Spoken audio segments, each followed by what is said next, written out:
You're listening to the Future Tech Podcast with Richard Jacobs.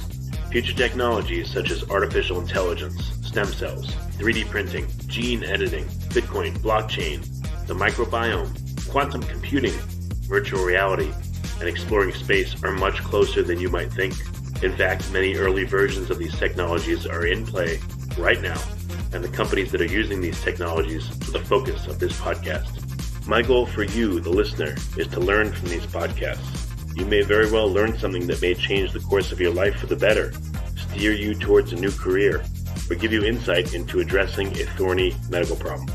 Remember, this podcast and its content is informational in nature only. No medical, tax, legal, financial, or psychological advice is being given. If you enjoyed the podcast, please listen, subscribe, like, and tell your friends about it. Thank you.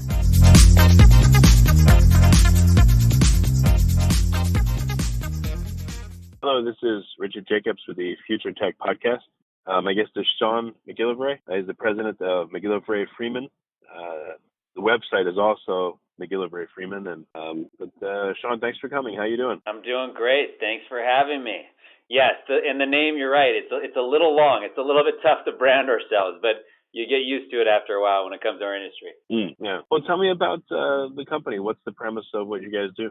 Yeah, I'll give the history. So it's a family company based out of Laguna Beach, California. My dad started making surf films back in the late 60s, early 70s. Those did well enough where he was like, hey, I can do this for a living. He then went to Hollywood, worked with the likes of Stanley Kubrick, did the opening of The Shining where the car goes up to the crazy hotel, and then got tapped by the Smithsonian to make their first IMAX film called To Fly. And that was back in 1976 when there was just 4 IMAX theaters in existence. And now there's over 1,500, and we've done 40 IMAX films since, including Everest, which was the highest grossing IMAX documentary of all time, Living Seeing Dolphins, which were nominated for Academy Awards, and fun for me. I mean, I grew up going on location all over the world, cheap extra in a lot of these movies, but caught the filmmaking bug early. Yeah, I've taken my family to see some IMAX movies, and it's a really nice experience. Beautiful and huge, and they tend to seem to be nature-based a lot, and it's just a nice feeling to go to them. It's like going to the planetarium, but different, or experiencing a mini vacation without going somewhere. Yeah, we like to say, it definitely, you feel like you're being transported to a different place. It's on a big screen. It's as immersive as it gets. And what we try and do is try and make them so that they're emotional, inspirational, and ultimately when it comes to our partners, whether that's a corporate partner, an association, a foundation, a lot of times it's about changing people's behavior, whether it's getting people to want to come to a different place, getting people to think differently about a subject, all of the above. So we do films that are related to countries, related to space, related to the environment, related to nature. But we do have a theme around our company. It's all about getting people excited about the natural world, excited about our planet, and wanting to a lot of times wanting to just get people to get off their screen, get off their phone, and out into nature. Yeah. So I saw in the notes that you're working on something called flying films. What is that? Yeah, we're doing that too. We've got it's a 30-person company down here in Laguna, and me as the president, like a big part is strategy, a big part is creativity, and it's also a big part of just kind of business development. So one of the opportunities that we have, I think over the next 3 to 5 years is creating films for these, whether you want to call them flying theaters, whether you want to call them soaring theaters. If you've been to like Disneyland or Disney World, they have soaring over California, soaring over the world.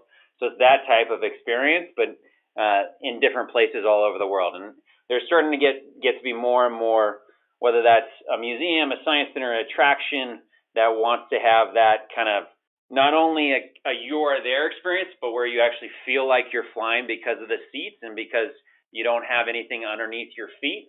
And sometimes doing some type of 4D stuff where it's like you feel the wind or maybe you feel a little water. It just different ways to make it feel even more exciting. So in these flying films, how do you get people to have more of a visceral experience? I mean, like I've gone to theaters where the seats move and the screen moves, but they kind of made me sick and that habit of losing motion sickness. Have you guys found a better way to do it, or I don't know? Do you spray people with salt water so they feel like they're at the ocean, or what do you do? What's cool about these new flying theaters, and we partner with companies like a partner called Simex iWorks, where they build out the flying theaters. But I think why I like it and why audiences are super into it. I mean, you go to Disneyland and the soaring over around the world experience. It's normally one of the longest lines at Disneyland, whether that's an hour and a half to get on it. And the reason is it's not just like you've got a seat and you're sitting and your feet are on the ground. You're actually flying. Like it feels like kind of like one of those crazy roller coasters where you lift off and your feet are dangling, and then you've got this huge visual experience, which is similar to IMAX in that sense, but the seat is moving in tandem with the visual experience. So you actually feel like you're flying. That's why I think kids and families are super excited about it. It's cool. Does anyone get motion sickness? Is that different from, I guess, the cheapo version where the seats move a little bit left and right and forward and back and pitch and all that? Yeah. I mean, my guess is that the people that will get motion sickness are the same people that get motion sickness on a roller coaster.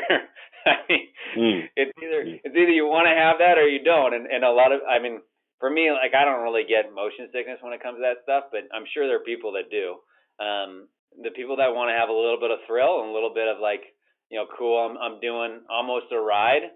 I think we'll be super into it. And, it's proven itself out. Like I think it's a concept that will actually do really well over the next, I don't know, maybe even 10 to 20 years. Like right now we've got there's 1,500 IMAX theaters around the world.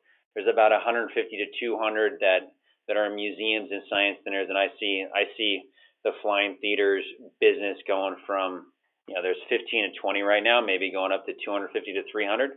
And so I think it sounds, from my perspective, I get really excited about it from just what we can do to provide value in that space. Yeah, no, that's really great. So like, I don't know, can you give me an example of what it looks like?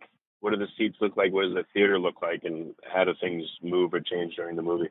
Yeah, I mean, I think that probably the best way to do it is just go on YouTube and look at soaring over the world. So I'm sure they have people that have actually been there filming it while they're doing the experience. But overall, it's basically you launch up where the seats 5 seats, 6 seats launch up together, and then you have your feet dangling. You probably have anywhere between 10 to 20 feet below you of just air, and then you're moving left to right, down, up, like you're soaring, like you're a bird. And the visuals that you're seeing, it's there's your peripheral vision is all everything is, as far as the visuals, within your peripheral vision. So it feels like you're actually you're actually flying through the clouds,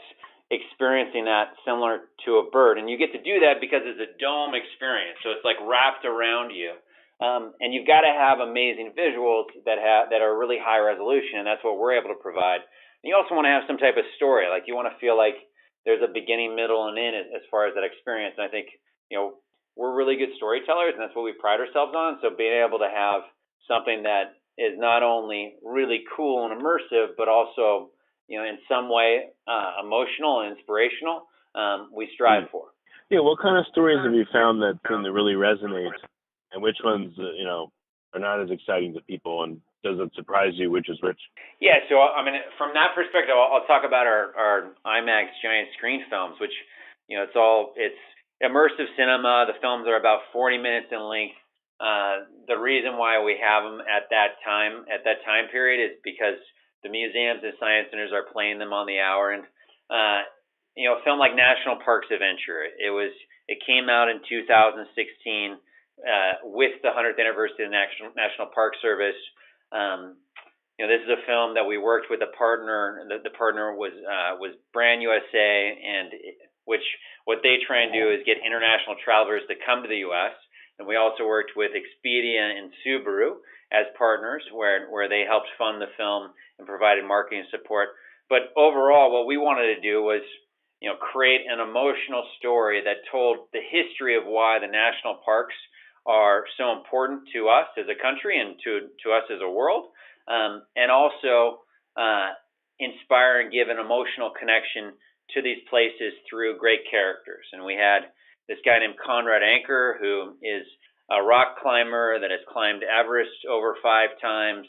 We had his stepson in it, and they were basically going on a trip across the country, visiting all of these national parks. One of their main goals is to visit all of the national parks in their lifetime. And in the end, you got to experience how we got to have the national parks. We had a sequence where tell the story of John Muir and Teddy Roosevelt and how they went on this amazing camping trip in Yosemite, and basically came up with this idea of, hey, we need to have the national park system.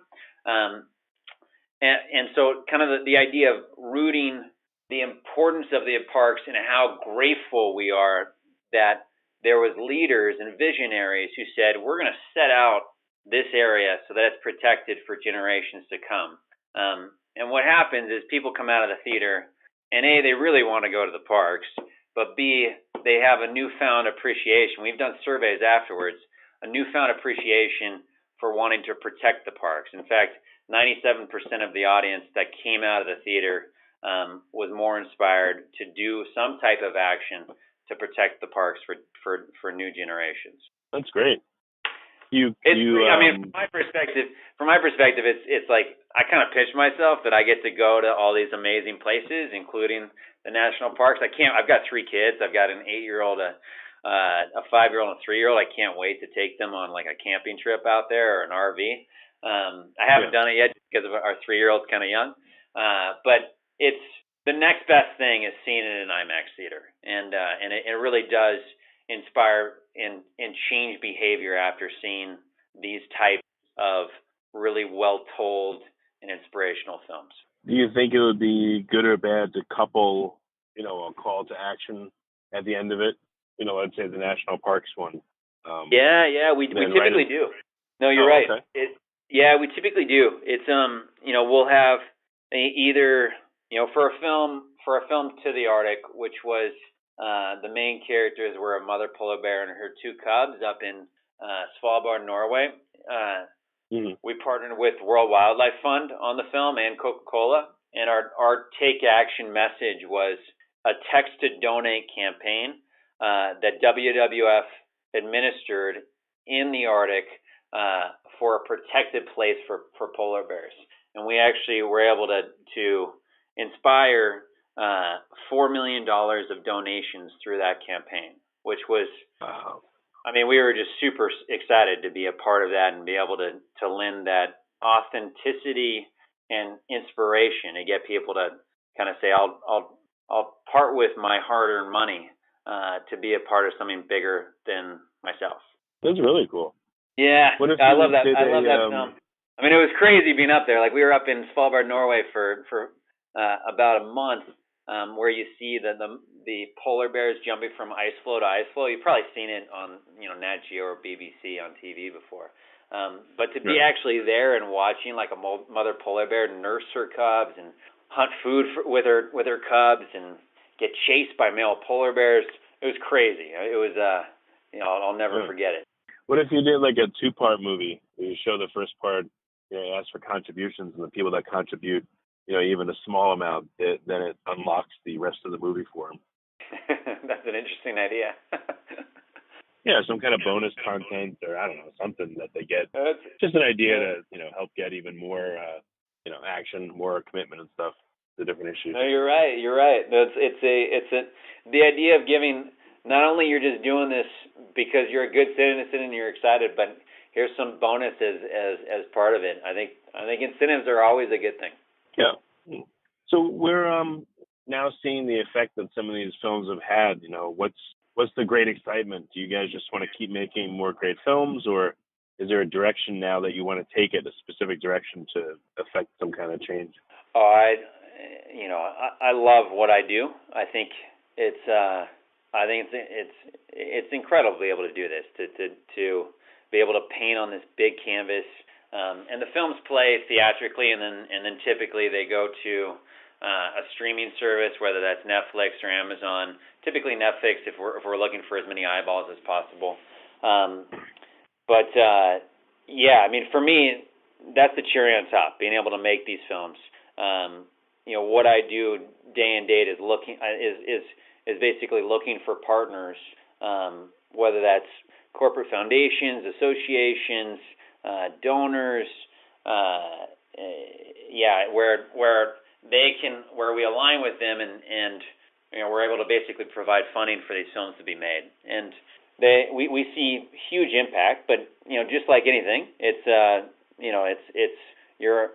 always, can you find the money? I mean, with any project, it's like that. But that's what I'm always looking for, is who are these partners where they could see this as a huge win, to be able to tell a story that inspires, that educates to millions of people around the world, and that's our goal day and date. And then we get to make the movie, and making the movie, I mean, it's a freaking joy. There's a lot of challenges around it too, but it's something that we get so excited about. Is there a certain movie that you want to make that maybe doesn't have funding yet, or that just personally you want to make for whatever reason? Oh, we've got a lot. Yeah, I mean, I've got a bunch of films that I'd love to make. One in particular. So my dad started his career making surf films, but we've never made a surf film in IMAX, and that would be a total joy. Those huge waves like Jaws and Tiapu and Nazare, to be able to see that on the big screen where it's life size would be awesome. There's a bunch. There's a film on the Paralympics I'd love to make. We've done some filming there, and we're just looking for funding when it comes to that. I've got a bunch that if I can just find the right partner and tell that amazing story, I think it would be not only amazing as a movie, but also would have great impact as far as changing people's behaviors to think differently around that topic. Are there any remakes of like amazing or classic or great films that you'd want to make that you think would lend themselves to IMAX and be just spectacular, taken to the next level, or revive them in a really cool way? Yeah, I mean, I'll talk about two. We've got our company's first IMAX film, To Fly, which is actually still playing at the Smithsonian today, every day for the past 42 years, which is a record in some book. But I'd love to make like a To Fly 2. I don't know if I'd call it that, but I'd love to do a second film. And I haven't found the funding for it yet, but I think it'd be, there's been so much change in the aviation industry over that time period, and so I'd love to make a new film and really celebrate the fact that we all can go places around a country and around the world so much easier than before. The freedom that we have, and have it so that people kind of think differently, because I think a lot of people think about going on airplanes as maybe not the best thing in the world, where it's actually amazing that just in the last 100 years it's changed so much. So I'd love to do that. And then when it comes to drones and technology around that, would be super fun to make. I'd also we did an amazing film called Dream Big. It's all about inspiring the next generation of engineers, especially minorities and women. And that was a film that we did with the American Society of Civil Engineers. They came to us. They said, we need more engineers. We need more minority and women getting excited about becoming engineers. And we said, hey, we got an amazing platform for that. And I think we can inspire a lot of kids, especially since we get 30% of our audience from field school trips, where kids are going on field school trips for the first time to a museum and science center to see one of these movies. And we worked with them on it. We got the Bechtel Foundation and the S.D. Bechtel Jr. Foundation to put up the majority of the funding. And it became a huge success. Over 3 million people have seen it in theaters. It's getting rolled out across the country to 100,000 schools. It's 72% of the kids that watch it say they're more likely or want to be an engineer after seeing the film. So That's cool. It's pretty cool, yeah. And it's for me, it's really fun watching it with kids, just like seeing how excited they get. We also got it's about you get to see in the film, you get to see buildings being made, bridges being made, but in the end, it's very much an emotional story. We got Jeff Bridges to narrate it. It's always funny, there's bridges and there's bridges in the film. But anyways, I'd love to make a second film on engineering and continue that campaign of the next generation of kids, 5th graders, 6th graders, 7th graders, 8th graders with a new content. There's so many more stories to tell in that space. And so I'm actively fundraising for it now. Knock on wood, we'll find the right partners. I thought of a name for your next To Fly movie. You just call it TWO Fly, To Fly. There you go. There you go. That's pretty funny. What about the techniques? I mean, I know that the fact that you show it on a gigantic screen is a big part of it, but are there techniques that the filmmakers have learned from making all these IMAX films that could be reproduced, maybe even for amateur filmmakers or for regular movies, to make them more cinematic and more just impactful? So the question is, like, what type of techniques? Is that what you mean? Yeah. Have you guys discovered by doing these films different techniques for filming that make more of an impact? And could that be translated to run-of-the-mill movies? Could that be shown to amateur filmmakers so that they can make their movies more impactul? Yeah, have you guys discovered anything like that? Yeah, no, I got it. Like basically storytelling principles. So in the end, it all comes down to story. It's like, and I've done talks on this before. I mean, basically, you need to find great characters. You want to have a beginning, middle, and end. It's basic stuff, but you want to have great music. And when you say that, music as it relates to sequences, it's kind of stuff where it's like, if it punches you in the gut and you feel this super emotional connection while you hear that music, then you've got something. If you don't, then maybe you should probably change it out. There's a bunch of different ways.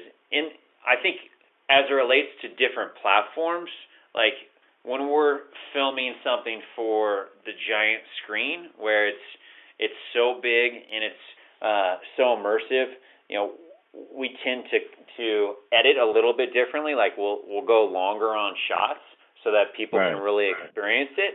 Having said that, if you screw up on the story, then nobody's going to be emotionally involved with it, and they may say, "Hey, that's a bunch of great images," but they won't care. So, in the end, and you can hear it over and over, it's all about story. It's story, story, story, story. It's just the change when it comes to building it for a giant screen is you need to have amazing kind of wow, incredible images.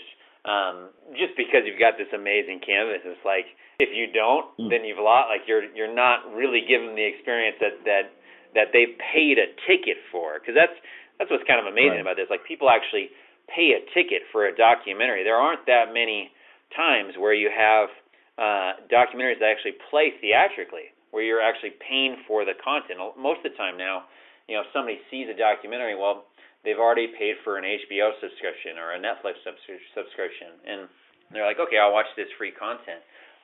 So it better knock their socks off, and that means spending the time to make the film as good as it can be. And we take about a year and a half to 2 years to make these movies, and it's because we want them to be incredible. So we're spending maybe 9 months to a year editing the film, like making sure that the narration is poetic and beautiful and kind of hits you, and it making sure that the music is as fantastic as possible, and then in the end making sure that those images are just things that you've never seen before and never seen before in that way. Yeah. Okay. Well, very cool. I just wondered, like I said, some of the particulars of it, if any of that learning can be translated to smaller screens or. I mean, it all can, and it's all of our films, they get they look great on an IMAX screen and they look great on your iPhone. And it's people see it all in all different platforms, all different content. And as we go out and make these movies, we're also creating short form content for marketing and educational purposes that is specifically for the web or for your phones or for TV screens.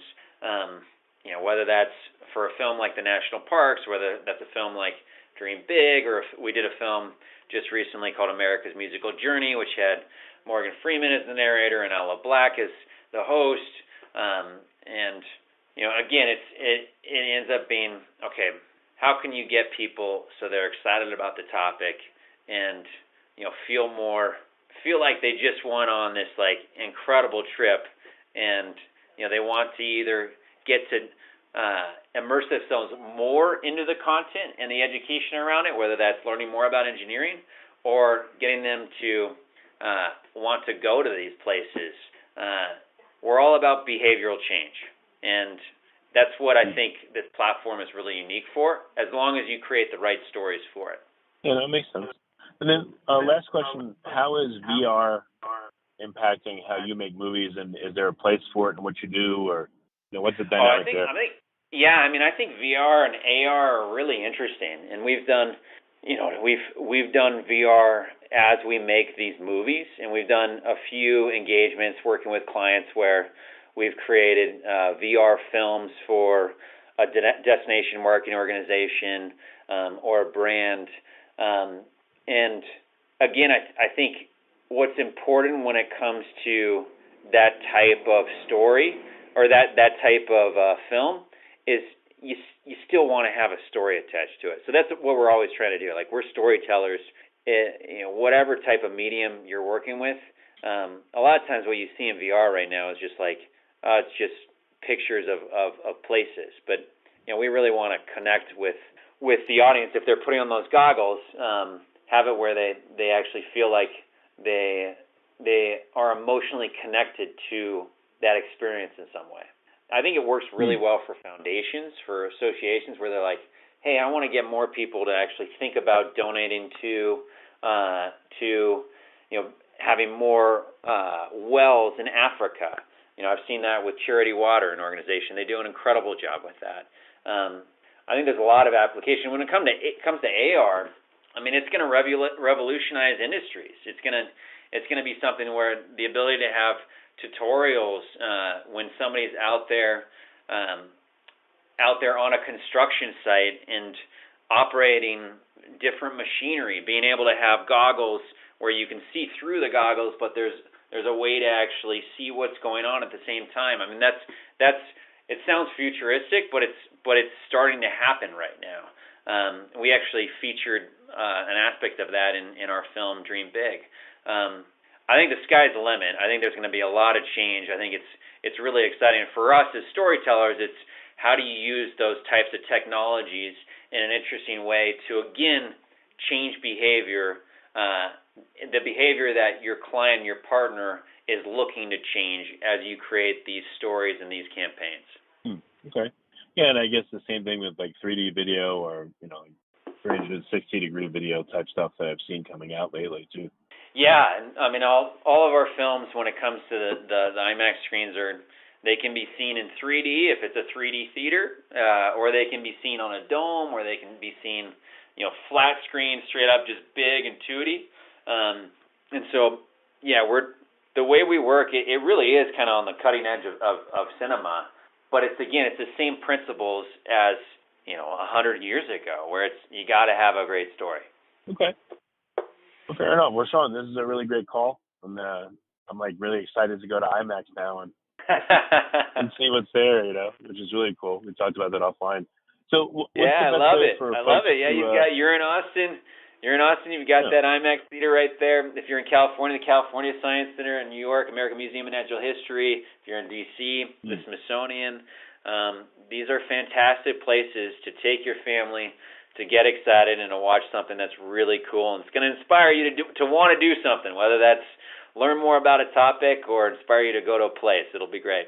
Yeah. Well, very good. What's the best way for folks that, maybe they're not close to an IMAX and they want to see some of the films?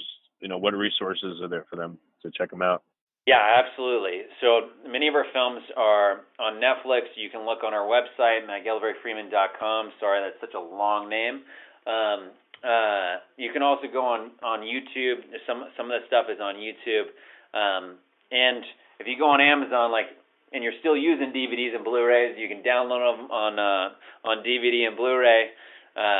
There's a variety of different ways. But in the end, the coolest experience is watching in a theater, and we've got a bunch of films in theaters right now because, again, like I said, many of our films play for years at a time, and so there's a good chance, depending on where you are, that you could see one of our movies in one of the IMAX theaters. That's great. Well, Shaun, thanks for coming. I really appreciate it. Yeah, thank you, man. All right, hold on a second.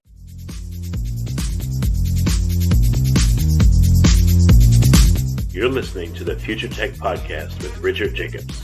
Future technologies such as artificial intelligence, stem cells, 3D printing, gene editing, Bitcoin, blockchain, the microbiome, quantum computing, virtual reality, and exploring space are much closer than you might think. In fact, many early versions of these technologies are in play right now, and the companies that are using these technologies are the focus of this podcast. My goal for you, the listener, is to learn from these podcasts. You may very well learn something that may change the course of your life for the better, steer you towards a new career, or give you insight into addressing a thorny medical problem. Remember, this podcast and its content is informational in nature only. No medical, tax, legal, financial, or psychological advice is being given. If you enjoyed the podcast, please listen, subscribe, like, and tell your friends about it. Thank you.